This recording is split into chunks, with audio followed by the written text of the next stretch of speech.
Olá, pessoal. Olha que pergunta e que respostas bacanas aqui que eu vou comentar, mas tem muito pouco comentário para fazer porque realmente as respostas do ET são muito boas. Olha só, em relação ao tema segurança no Tesouro Direto, o fundo de liquidez ou o colchão de liquidez, né, do Tesouro é administrado pelo Banco Central ou pelo governo? O governo pode utilizar esse dinheiro para outras finalidades? Qual é a estimativa de valores desse fundo? Esses valores, essa estimativa, na verdade, isso aí foi uma decisão do Tesouro Nacional de dar mais transparência à dívida pública federal e eles estão divulgando isso mensalmente no documento da dívida pública. Deixa eu mostrar para vocês como é que é esse documento. Aqui, ó, pessoal, a gente digita no Google relatório mensal da dívida pública federal, vai nessa página do Tesouro Transparente, faz o download do arquivo, que vai ser esse que eu vou mostrar. É isso aqui, pessoal. Quem está vendo essa imagem aí deve estar reconhecendo até alguma capinha de vídeo que eu fiz quando eu mostrei o relatório mensal da dívida pública federal. Cheguei a fazer uma série uns meses atrás em que eu dividi, né, cada capítulo aqui, abordei com mais profundidade. Tem uma playlist no canal sobre isso. Vamos ver aqui. Em geral, eles colocam no final essa questão do colchão de liquidez. E a dívida pública nada mais é do que os títulos que a gente compra no Tesouro. Tá aqui, ó. Reserva de liquidez. Tá aqui, ó. 1 trilhão e 11 milhões de reais até outubro, que é o último dado. E tem aqui as oscilações conforme o Tesouro vai fazendo os pagamentos dos títulos, dos juros, enfim, né? Então, olha só. A administração da dívida pública federal é feita pelo Tesouro Nacional. Tá aí, ó. Não tem erro, pessoal, tá?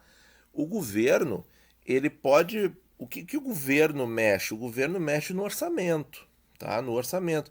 Ele faz o plano, o planejamento orçamentário para o ano seguinte, que tem que ser aprovado pelo Congresso.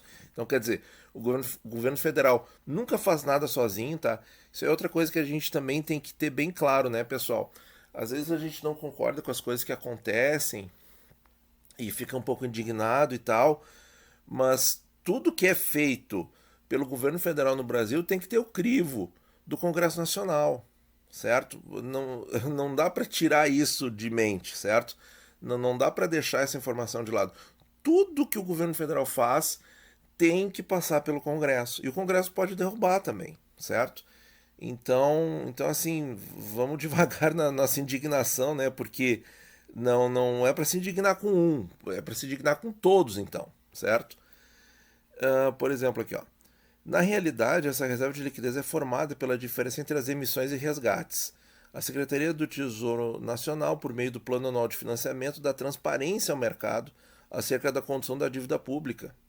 Perfeito, perfeito. E a gente pode acompanhar isso nesses sites que a gente mostrou aí do Tesouro Transparente, né?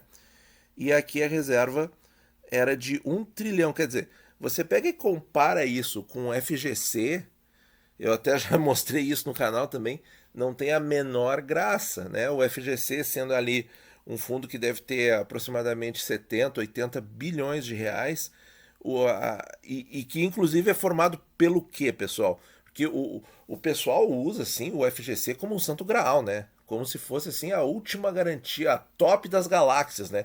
E tá aqui o ET para confirmar que não é top das galáxias de jeito nenhum o FGC, né? E aí investe em banco quebrado e banco pequeno e por aí vai, né? Então, pessoal, o FGC, o que o FGC tem lá dentro? Ele tem Tesouro Selic, LFT e operações compromissadas do Banco Central, tá?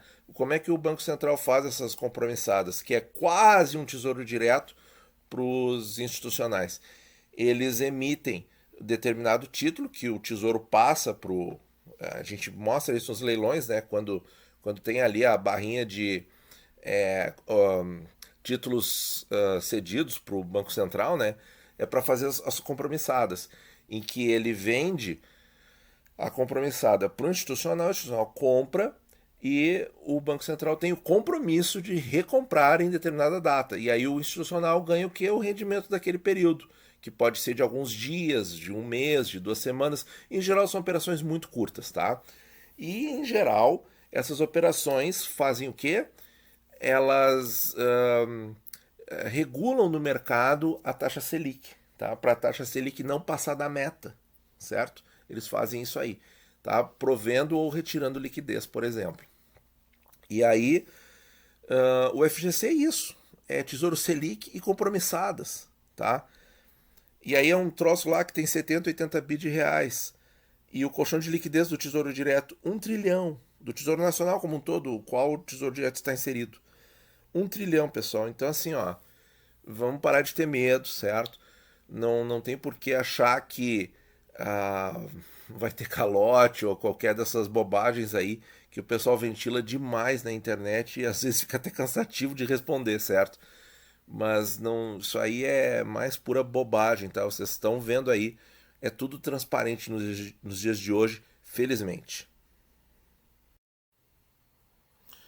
Vamos ver mais umas perguntinhas aqui. O Nídio pergunta para nós: se a Selic chegar a 11 ou 12% ano que vem, no começo do ano que vem, qual a sua opinião sobre as taxas prefixadas do Tesouro IPCA?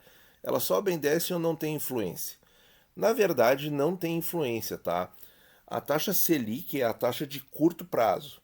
A taxa das NTNB são as taxas de longo prazo, tá? Então, como a gente viu a curva invertendo aí nas últimas semanas, as taxas de curto prazo ficaram muito mais altas e as de longo não. Quer dizer, todas subiram, tá? Todas subiram. Mas as de curto prazo subiram muito mais, a ponto de inverter a curva. Então, quer dizer, as de curto prazo são o quê? Selic. A taxa Selic é a taxa básica da economia. É a taxa, por definição conceitual, para remunerar empréstimos do governo federal de até 12 meses. Tá? É isso. Ponto. O resto são taxas mais longas do que isso. Então elas não têm uma relação direta, mas tem uma influência, né? Porque qual é a influência? A influência é da taxa longa na Selic. Tá? O pessoal faz o raciocínio inverso, mas o correto é porque a taxa longa estressa por fatores que estão acontecendo e faz com que, ou a taxa longa é um termômetro do estresse do mercado, melhor colocando, é um termômetro, e quando esse termômetro está indicando algum problema, o Banco Central tem que ir lá com o remédio amargo, que é elevar a taxa de juros, tá? Mas assim, ó, se a gente fizer o raciocínio de acompanhar, certo? 11 a 12% na Selic pode sugerir 13 a 14% nos pré-fixados e pode sugerir aí 5 a 6% no Tesouro IPCA+, tá? A dinâmica do VNA é exclusiva do Tesouro Direto ou contempla outros investimentos de renda fixa? Olha, a questão da marcação a mercado acontece com todos os investimentos que tem, que são mistos, né? Que tem assim inflação mais alguma coisa, taxa tal mais alguma coisa. Todos esses investimentos aí, CRIs, debêntures, têm marcação a mercado, certo? A questão aqui também teria, certo? Também teria, só que não existe mercado secundário grande o suficiente para recomprar esses títulos de banco, isso aqui são títulos de banco, certo? São títulos bancários, para recomprar esses títulos no valor justo de mercado. Não existe. E aí o que acontece com o CDB? Aí o CDB, em geral, ele não tem resgate antecipado, mas às vezes o próprio banco emissor recompra na marcação da curva e não na marcação a mercado. Ele vai ver o que é mais vantajoso para ele, certo? Ele vê o que é mais vantajoso e te devolve aquele dinheiro se você precisa sair de uma maneira emergencial. Assim, alguns bancos fazem isso, outros não, tá? Então, a dinâmica da marcação a mercado, em que tu vai chegar num valor final, tá? Que às vezes é conhecido, às vezes não, depende do índice usado. Sim, acontece nos outros investimentos. Só que no caso dos CRIs e das debêntures, os fundos que detêm esses ativos, eles escolhem como é que eles vão marcar o patrimônio, né? Se é na curva ou se é a mercado, né? E no caso do CDBs, LCS e LCA também tem.